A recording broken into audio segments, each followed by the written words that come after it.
Hello everybody, a very good afternoon to all of you. Welcome to Surgy Online, the platform where you get the success in a sure manner. I hope बहुत अच्छे होंगे आप लोग. I wanna say one thing to you, जय हिंद, जय भारत, वंदे मातरम. तहे दिल से जो यहाँ पर उपस्थित है और जो हमें फ्यूचर में सुनेंगे. So by the way ladies and gentlemen, आप लोग कैसे हैं? जल्दी से कमेंट करके बताइएगा. और आप सभी को बहुत बहुत शुक्रिया जो आपने हमें वेल विशेस दी. चलिए बहुत बढ़िया. ये बफरिंग क्यों होता है वीडियो का इतना ज़्यादा. चलिए सभी को हम कहना चाहेंगे कि दिल से धन्यवाद. आप सभी ने हमें विश करा और हमने देखा बहुत सारे बच्चों ने अपने स्टेटस पर हमारा जो कम्युनिटी पर वो टैग बनकर आया, एक पेज बनकर आया, वो लगाया. बहुत बच्चों के मैसेज आए हुए हैं. सभी को हम अपने दिल से थैंक यू कहना चाहेंगे. कैसे हैं आप लोग? जल्दी से कमेंट करके बताइएगा दोस्तों. कैसे हैं आप लोग? जल्दी से कमेंट करके बताइएगा.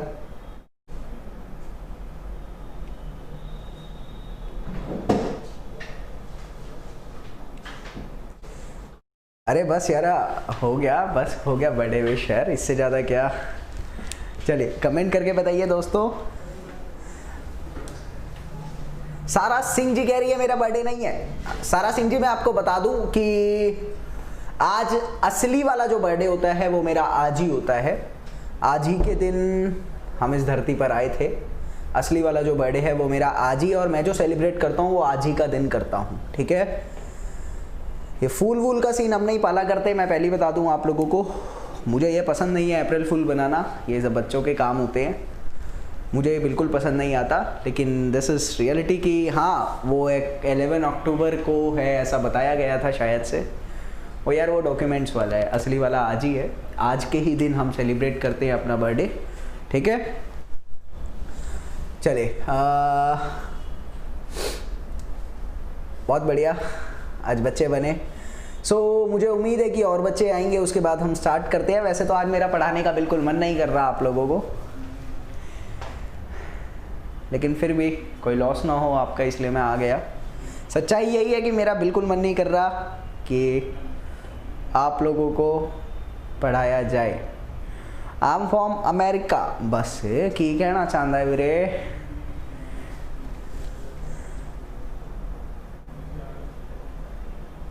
चले स्मार्ट लग रहे हैं सर जी आप. देखिए स्मार्ट तो हम हैं ही. बचपन से हमारी माँ कहती है कि मैं उनका चांद हूँ और चांद हमेशा रहता है. स्मार्ट तो मैं हूँ, ऐसा मेरी माँ कहती है बचपन से. ठीक है. पार्टी तो बनती है, बिल्कुल बनती है. इंतज़ार करिएगा थोड़ा सा, पार्टी ज़रूर करेंगे. थोड़ा सा वेट करिए. मैं झूठ मूठ आपको कह दूँ कि हाँ बनती है, करेंगे. कहाँ करेंगे? आओगे जब भी तो करेंगे. तो करेंगे, थोड़ा सा वेट करो. ठीक है. यूपी ट्रिपल एससी का क्लास बंद क्यों किया? देखिए रिस्पॉन्स नहीं आता था बिल्कुल भी. That's why we have close the UP triple SC class. But समय आने पर उसको स्टार्ट कर दिया जाएगा. सो टेंशन मत लो. चले सर जी हाइड्रोलिक स्ट्रक्चर्स की क्लास लगाए. ठीक है लगा देंगे. गेट का क्लास के लिए बोले थे. यार देखो मैंने बात कर रखी है, उसके लिए थोड़ा सा स्ट्रेटजी रखना पड़ेगा. अभी मैं कुछ नहीं कह सकता उसके बारे में. ठीक है. Okay, romantic songs. GP is saying that he is from Jammu but he is doing a job in America and he is a fan of me. अच्छी बात है. मतलब पहुँच है थोड़ी अपनी भी है. चलिए SSC का क्लास कब से होगा? Ravi Kumar ji, I wanna inform you that this class is also useful in the SSC exam. You can go through this class and clear cut your concepts whatever you have the problem. The question level will be somewhat different but related to these topics. So this lecture will also be helpful in SSC exams. You can go through these. Okay. चलिए sir motivation. यार देखो मैं सच्ची बताऊं आपको क्या scene हुआ. मैं मोटिवेशन रिकॉर्ड करके गया. ओ यार वो टेक्निकल एरर होने के कारण वो मोटिवेशन कल आ नहीं पाई. पता नहीं क्या रीज़न हुआ है उसका. मैं मोटिवेशन रिकॉर्ड करके गया. स्पेशल मैं ज़्यादा देर रुका स्टूडियो में, पूरा रिकॉर्ड करा. अच्छा मोटिवेशन था. वो आ जाएगी आप लोगों के पास. थोड़ा सा इंतज़ार करेंगे. सो बाय द वे जेंटलमैन,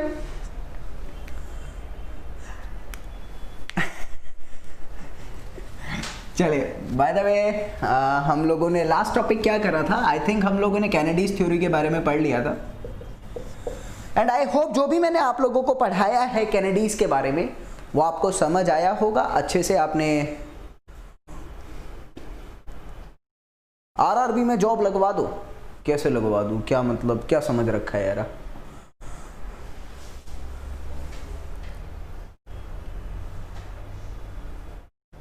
चलिए, कैनेडीज थ्योरी मैंने आपको पढ़ाया था एंड आई होप कैनेडीज थ्योरी आपको समझ आया होगा। जो भी चीज मैंने लिखवाई थी वो क्लियर हुई होगी।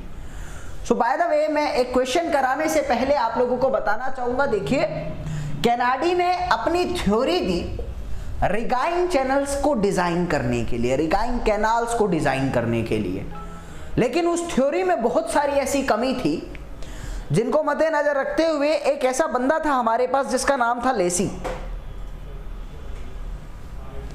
तो लेसी ने पढ़ा इसकी थ्योरी को, कैनाडी की थ्योरी को, और देखा कि यार इसमें बहुत सारी ड्रॉबैक्स हैं।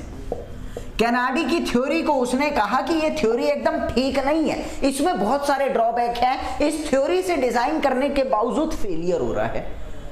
तो भैया यहां पर ना कैनाडी को ओवरकम करके एक बंदा आया था जिसका नाम था लेसी, अपनी इंडिया से ही था, ये यूपी के पीडब्ल्यूडी डिपार्टमेंट में था। इसने कैनाल्स की इन्वेस्टिगेशन को पढ़ा और कुछ अपनी डिजाइनिंग थ्योरी दे दी। ठीक है, तो हमने कैनाडी की थ्योरी देखी थी, सारी चीजें बताई थी मैंने आप लोगों को। कैनाडी की थ्योरी के बाद मेन चीज जो आई थी वो आई थी लेसीज थ्योरी। तो चलिए लेसीज थ्योरी की ओर चलते हैं। थोड़ा सा कंसेप्ट, इसने कुछ फॉर्मूले दिए अपने को। जैसे कैनाडी थ्योरी में आप लोगों ने देखा कि उसने कटर्स इक्वेशन को यूज करा था मीन वेलोसिटी निकालने के लिए।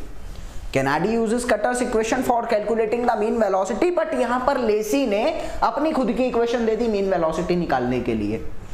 मेन चीज क्या आती है लेसी थ्योरी के अंदर, मेन चीज क्या आती है कि भैया इसने जो रिगाइन कैनाल्स की कंडीशन बताई ना वो 3 तरह की बताई। असल में लेसी थ्योरी का मेन ऑब्जेक्टिव ही यही था कि इसने रिगाइन चैनल्स को 3 कंडीशंस पे क्लासिफाई कर दिया। लिखेंगे रिगाइन चैनल्स को, रिगाइन कैनाल्स को इसने 3 कंडीशंस पर क्लासिफाई करा। एक था ट्रू रिगाइन, एक था इनिशियल रिगाइन और एक था मेरे पास फाइनल रिगाइन। देखिए था क्या इसके अंदर, जरा समझ के देखना। रिगाइन का मतलब मैंने आपको बताया था कि सिल्टिंग इज इक्वल्स टू में स्कोरिंग, ये होता है रिगाइन कंडीशन। ठीक है, लेकिन लेसी थोड़ा सा और डीप में चला गया कि रिगाइन हमने पढ़ तो लिया, क्या चैनल रिगाइन है? अगर चैनल रिगाइन है तो क्या वो 100% वाला रिगाइन है? क्या उसकी स्टेट ऐसी है कि वो शुरुआत के दिनों में रिगाइन आ जाता है बाकी नहीं आ रहा? क्या वो शुरुआत में रिगाइन नहीं हो पाता लेकिन फ्लो के साथ चैनल रिगाइन कंडीशन में आ जाता है? तो ये 3 कंडीशंस उसने बनाई, ट्रू रिगाइन, इनिशियल रिगाइन एंड फाइनल रिगाइन, और उसके बेसिस पर एक्चुअली में उसने डिजाइन बताया। ठीक है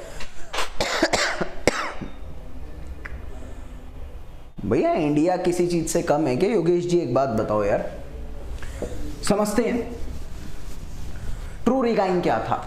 पहली बात तो मैं बता दूं, देखिए रिगाइन कंडीशन में क्या क्या मेन चीज आती है, आपका विड्थ, आपका सिल्ट का ग्रेड और सिल्ट का चार्ज। इन शब्द को समझ के चलिएगा। देखिए है क्या ये, सिल्ट का ग्रेड का मतलब होता है डिफरेंट साइजेस, या मैं कहना चाहूंगा ग्रेड का मतलब आप लोग लिखोगे साइज, और यहां पर मैं लिखूंगा कंसंट्रेशन। सिल्ट चार्ज का मतलब होता है कंसंट्रेशन, ग्रेड का मतलब होता है साइज।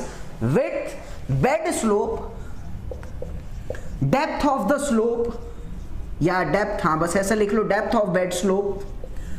ये कंडीशंस जो था, ये कंडीशन अगर हमेशा की हमेशा कांस्टेंट रहती है, फ्लो जो है वो यूनिफॉर्म चल रहा है, विड्थ कांस्टेंट है, बेड स्लोप कांस्टेंट है, ग्रेड कांस्टेंट है, सिल्ट का चार्ज कांस्टेंट है, ये कंडीशन अगर मेरे पास हमेशा रहती है कांस्टेंट की कांस्टेंट, तो मैं उसको कहता हूं कि वो मेरा ट्रू रिगाइन कंडीशन है। जैसा शुरुआत में मेरा चैनल था वो हमेशा वैसी रहेगा, फ्लो का उसके ऊपर किसी तरह का कोई इफेक्ट नहीं आ रहा। जरा प्रैक्टिकली समझ के देखो मैं इस चीज को, जरा समझना मेरी बात को, कि आपका एक कैनाल है और उस कैनाल में से आपका फ्लो चले जा रहा है। यहां पर इसका कहने का मतलब है कि ये सारी चीजें एज इट इज है, यानी किसी भी तरह की फ्लो के कारण स्कोरिंग नहीं हो रही, किसी भी तरह का मटेरियल हट नहीं रहा वहां से। समझ आ रहा है? अब जब हट नहीं रहा तो शुरू में जब पानी बह रहा था तो भैया वहां पर सिल्टिंग भी नहीं हो रही थी, वहां पर पार्टिकल्स नीचे भी नहीं बैठ रहे थे। तो क्या ऐसा पॉसिबल है? जरा सोच के देखो, क्या वो जिंदगी भर इस कंडीशन पे चल सकता है कि पार्टिकल कभी बैठे ही ना, या पार्टिकल कभी भी मटेरियल जो है मेरा कैनाल का वो हटे ही ना? अरे it is not possible generally. तो this is actually the hypothetical condition. Always and always remember, ये ट्रू रिगाइन जो है ये एक हाइपोथेटिकल कंडीशन है, ये बात आपको याद रखनी है। समझ आया ट्रू रिगाइन क्या है? चलिए आगे देखते हैं इनिशियल रिगाइन कंडीशन। ये ना पता होना चाहिए, ऑब्जेक्टिव में पूछता है आप लोगों से, ठीक है?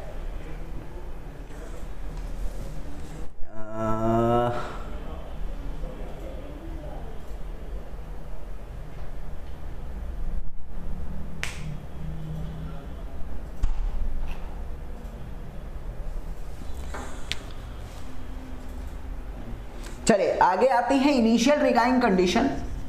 देखिए इनिशियल रिगाइन होता क्या है, अभी आप लोगों को और कोई बात नहीं आती, बड़े विश हो गया, मैंने बता दिया जो रियलिटी थी, अब आप लोग उसी बात के पीछे पड़ गए हो, मुद्दा बना लिया।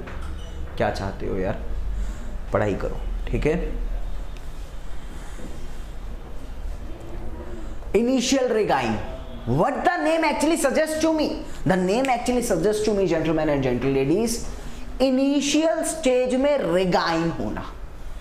आई can say that initially regime होना, शुरुआती तौर पर रिगाइन होना कंडीशन है। You have to learn this condition, it can be asked in the objective.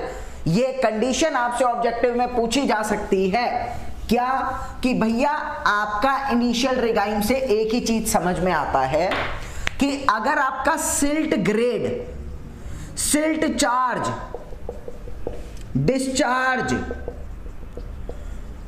Width of the section, ये चार चीजें अगर आपकी कांस्टेंट रहे हमेशा, बट आपका बेड स्लोप और depth of the blade slope and depth of bed slope अगर ये वेरी कर जाए, जरा समझ के चलना। शुरुआत में आपका पानी बह रहा है कैनाल से पानी बहने में हुआ क्या कि उसकी विड्थ कांस्टेंट थी, उसमें सिल्ट का ग्रेड कांस्टेंट था, सिल्ट का चार्ज भी कांस्टेंट था और फ्लो भी कांस्टेंट था। बट हुआ क्या, फ्लो के कारण जो बेड का स्लोप था, नीचे की जो मिट्टी थी वो बह के चेंज हो गई है, डेप्थ जो था बेड स्लोप का वो चेंज हो गया है।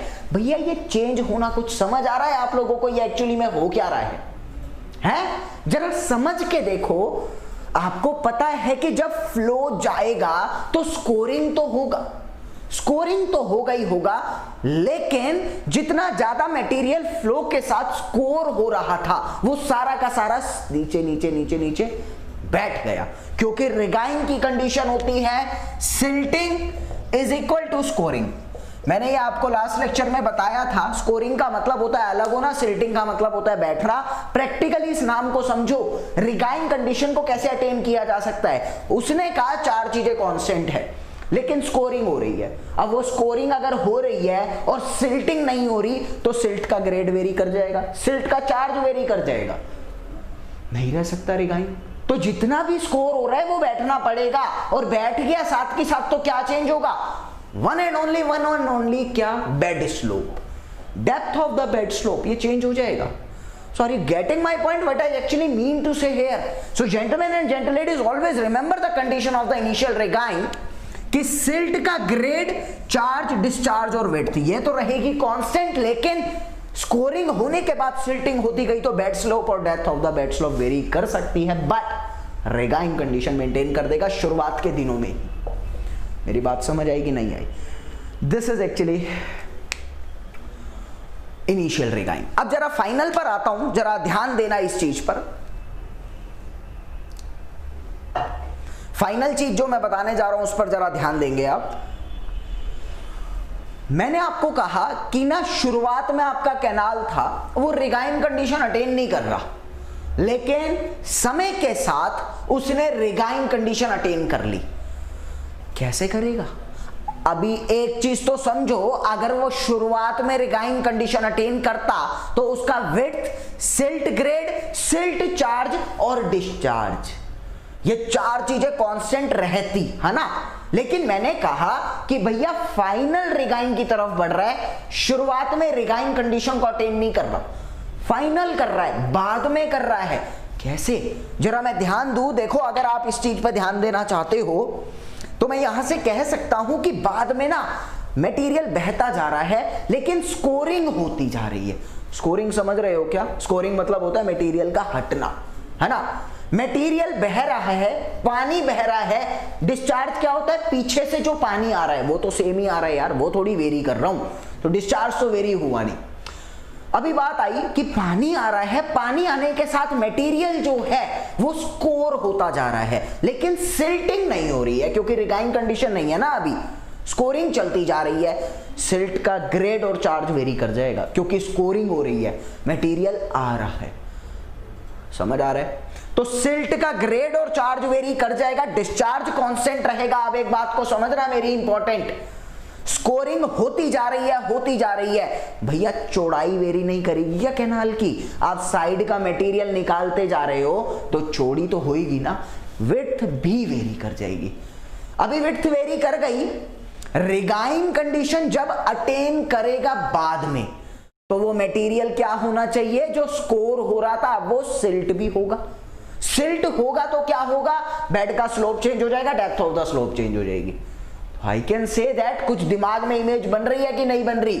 फाइनल बाद वाली स्टेज पे रिगाइन कैसे अटेन हो सकता है? आई can say that gentleman and gentle ladies, बाद वाली स्टेज पे सिर्फ और सिर्फ एक ही तरीका है कि उसका डिस्चार्ज तो कांस्टेंट रहेगा। फाइनल रिगाइन की बात चल रही है, आप जरा इसी पे ध्यान देंगे। फाइनल रिगाइन पर डिस्चार्ज जो है वो तो क्या रहेगा? कांस्टेंट रहेगा, लेकिन उसकी विड्थ वेरी कर सकती है, उसका बेड स्लोप वेरी कर सकता है, उसका डेप्थ वेरी कर सकता है, फाइनल कंडीशन को अटेन करने के लिए। इंपॉर्टेंट था, याद रखना। आई होप समझ आया होगा जो बताया है। क्लियर है कि नहीं है? इंपॉर्टेंट है इनिशियल, फाइनल और ट्रू रिगाइन। हाइपोथेटिकल कौन सा रिगाइन था? ट्रू रिगाइन। इनिशियल की कंडीशंस क्या क्या थी? फाइनल कैसे हो सकता है? रिगाइन की कंडीशन क्या होती है? इस तरह के क्वेश्चन पूछे जाते हैं क्वेश्चन पेपर में, ठीक है? तो याद रखेंगे आप लोग। चलिए आगे आते हैं।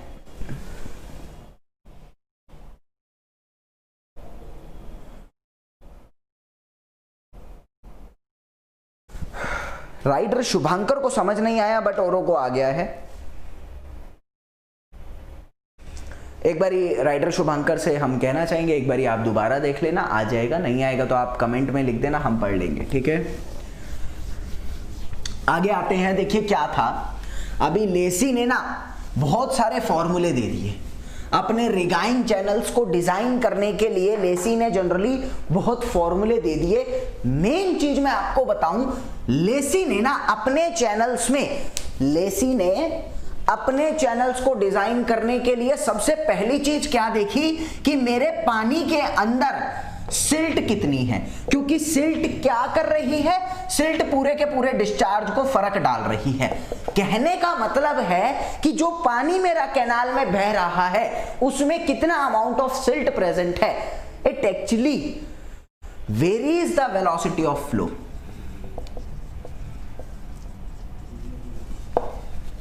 याद रखेंगे, ठीक है? हुआ क्या,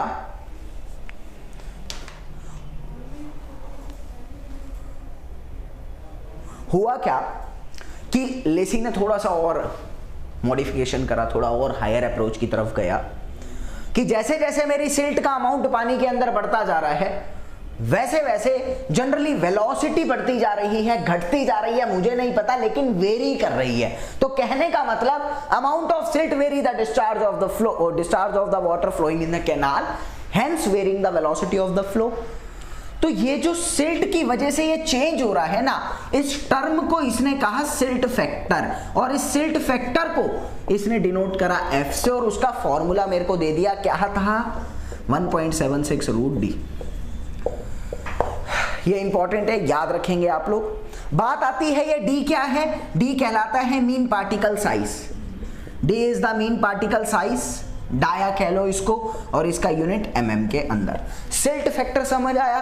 सिल्ट फैक्टर किस चीज पे डिपेंड, किस चीज को वेरी करवा रहा है, वेलोसिटी को। वेलोसिटी का फॉर्मूला दे दिया, जरा ध्यान देंगे। वेलोसिटी का, मीन वेलोसिटी का क्या फॉर्मूला आ रहा था इसका, लिखते रहेंगे साथ साथ जो लिखवा रहा हूं।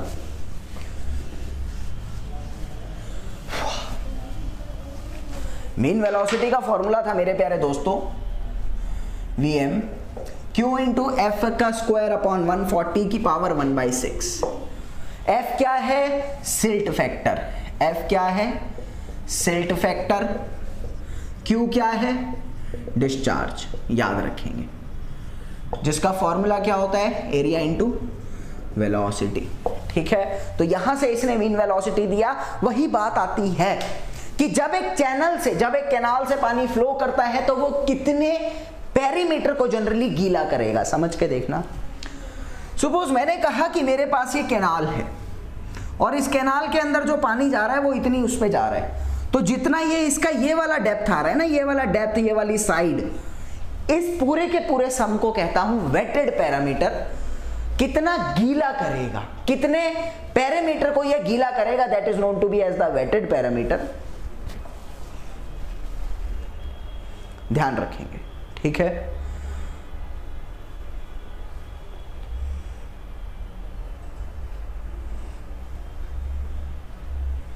चलिए समझेंगे आगे।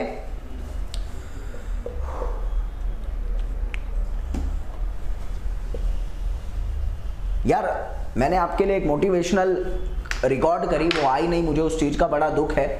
आज मेरा बर्थडे और मैं अपने बर्थडे की खुशी में आपको कुछ प्रोवाइड करना चाहता हूँ। आज पार्टी तो देखो हो नहीं सकती, दिखावा क्यों करूँ, बहुत दूर दूर बैठे हो आप लोग।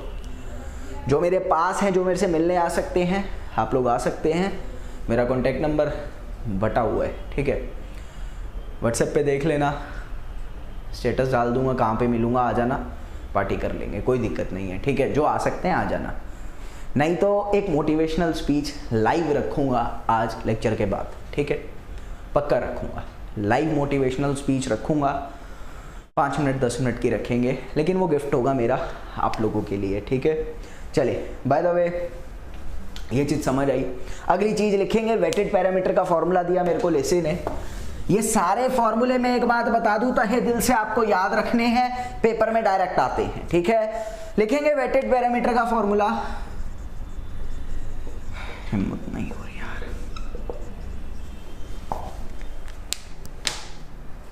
वेटेड पैरामीटर का फॉर्मूला आ जाता है P इज इक्वल टू में 4.75 रूट R। R क्या होता है ये आप लोगों को पता है, R is defined as the hydraulic radius. इस हाइड्रोलिक रेडियस का भी जनरली मेरे पास एक फॉर्मूला है, लिखेंगे हाइड्रोलिक रेडियस का क्या फॉर्मूला आता है। R का फॉर्मूला था मेरे पास 7/5 या 5/7 v²/f। ये बात आपको याद रखनी है। 5/7 नहीं 2 करो यार, 5/2 v²/f। v क्या है, मीन वेलोसिटी। f क्या है, सिल्ट फैक्टर। देखो इसमें कुछ समझाने का नहीं है, you have to learn this formula by heart because it will be asked in your exam definitely. एक क्वेश्चन मेंस में तो आएगा ही आएगा, डिजाइन करके दिखाओ। सो ये सारी चीजें आपको याद रखनी है, ऑब्जेक्टिव में भी आ जाता है इस टाइप का। अब ये एक चीज और देखिए, क्या होता है कि ना कैनाडी थ्योरी के अंदर आपने कहीं पे भी बेड स्लोप की इक्वेशन नहीं देखी। कैनाडी ने मीन वेलोसिटी का फॉर्मूला भी कटर की हेल्प से दिया था, लेकिन लेसी ने हेल्प नहीं दी।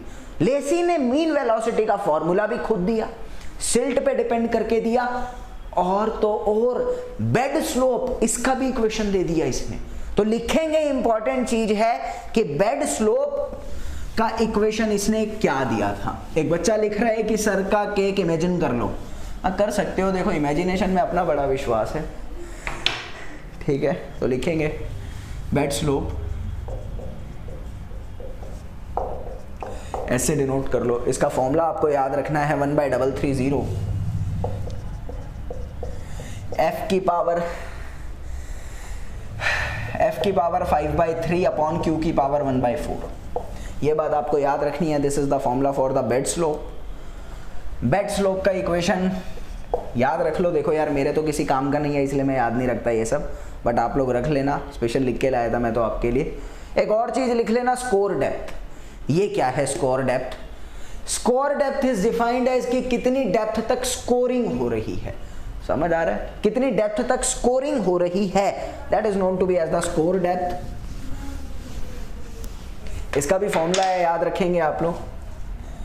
स्कोर डेप्थ डी से डिनोट करेंगे इसको। 0.48 Q बाई एफ की पावर 1/3। बात आती है Q क्या है? डिस्चार्ज। F क्या है? Silt factor. याद रखना एक और टर्म में आता है इसका formula. The formula is given to me as D is equal to में 1.35 Q स्क्वायर बाय F, इसकी पावर आएगा 1/3। यहां पर फर्क क्या है जरा समझ के देखना आप लोग। इस Q में और उस Q में फर्क आता है कि ये जो छोटा Q होता है ना, ये कहलाता है Q अपॉन B, यानी डिस्चार्ज अपॉन में विड्थ। ये बात आपको याद रखनी है। दिस छोटा Q इज इक्वल टू में डिस्चार्ज अपॉन विड्थ। तो लेसी का कुछ कुछ समझ आया आपको? देखिए सारी चीजें लेसी ने अपने हिसाब से दी हैं, फॉर्मूले दिए हैं लेसी ने। याद रखने हैं आप लोगों को कि score depth, even bed slope, even mean velocity, और वो जिस चीज पे डिपेंड करती है सिल्ट फैक्टर, उसका फॉर्मूला तक दे दिया था लेसी ने। तो मेरे अकॉर्डिंग ना लेसी की थ्योरी ज्यादा अच्छी है। ठीक है, अभी बात आती है यहां से कि देखो लेसी की थ्योरी आपने देखी, लेसी की थ्योरी में और कैनाडी की थ्योरी में डिफरेंस क्या है वो बात आपको पता होनी चाहिए। इंपॉर्टेंट है, जरा देखेंगे, हेडिंग डालेंगे, दोनों के बीच का डिफरेंस जो लिखवाया है वो एक बार ही लिख लो, फिर मैं आप लोगों को इसमें एक न्यूमेरिकल डिजाइनिंग का करवा दूंगा, क्लियर हो जाएगा। ठीक है,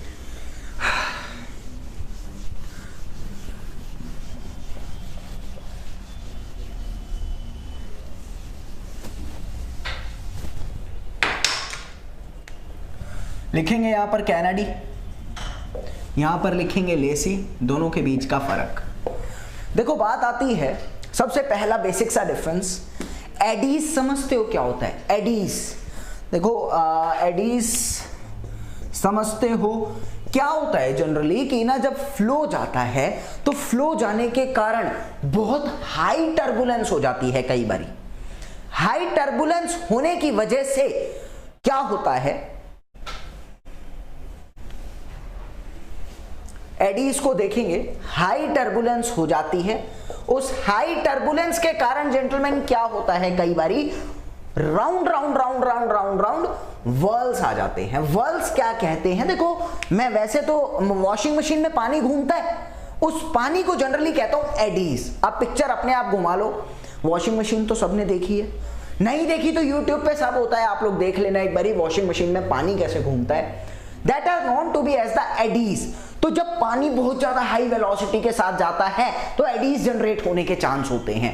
कैनाडी ने कहा था कि यार जो इसमें एडीज जनरेट होंगे ना, कैनाडी की थ्योरी के अकॉर्डिंग, वो एडीज सिर्फ और सिर्फ बेड स्लोप पर जनरेट होंगे। लिखेंगे eddies generated on the, eddies generated on bed. और यहां पर लेसी ने क्या कहा कि एडीज जो जनरेट होंगे वो कहां पर होंगे, वो मेरे साइड स्लोप्स पर भी जनरेट होंगे और वो मेरे बेड पर भी जनरेट होंगे। ये इंपॉर्टेंट चीज थी। आगे की बात ध्यान देंगे कि जो मेरे कैनाडी ने चैनल माना कि रिगाइन चैनल किस में अडॉप्ट हो सकता है, उस सेक्शन का नाम क्या था, तो लिखेंगे कैनाडी ने ट्रेपेजॉइडल सेक्शन को अडॉप्ट करा था। Kennedy adopted trapezoidal section for regime condition. लेकिन वही चीज आती है लेसी की। लेसी ने क्या करा, एलिप्टिकल सेक्शन को अडॉप्ट करा था। लेसी अडॉप्टेड एलिप्टिकल सेक्शन, ये बात आपको याद रखनी है, इंपॉर्टेंट है। बात आती है मीन वेलोसिटी का फॉर्मूला कैनाडी ने कटर्स की हेल्प से दिया था, लेकिन लेसी ने खुद ने दिया। सही लिख रहा हूं मैं ये, शायद से मैंने लिखवाई ये चीजें आपको। तो mean velocity formula, mean velocity formula bye cutters, और यहां पर मैं लिखूंगा ऑन मीन वेलोसिटी फॉर्मूला। कैनाडी ने सिल्ट फैक्टर को कंसीडर ही नहीं करा था, कैनाडी ने सिल्ट फैक्टर को कंसीडर ही नहीं करा था, लेकिन लेसी ने करा है। तो लिख लो ये बात भी आप लोग जल्दी से।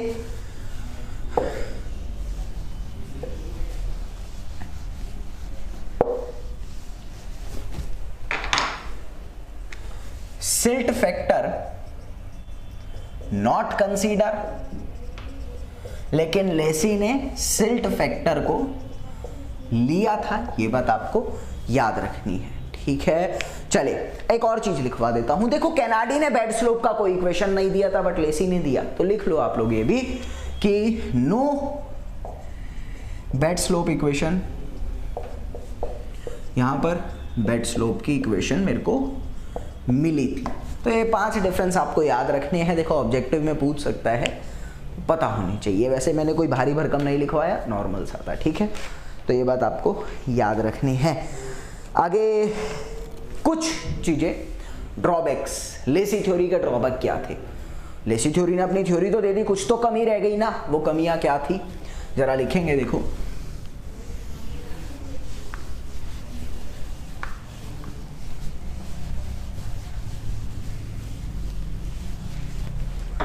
हेडिंग डालेंगे ड्रॉबैक्स ऑफ लेसी थ्योरी।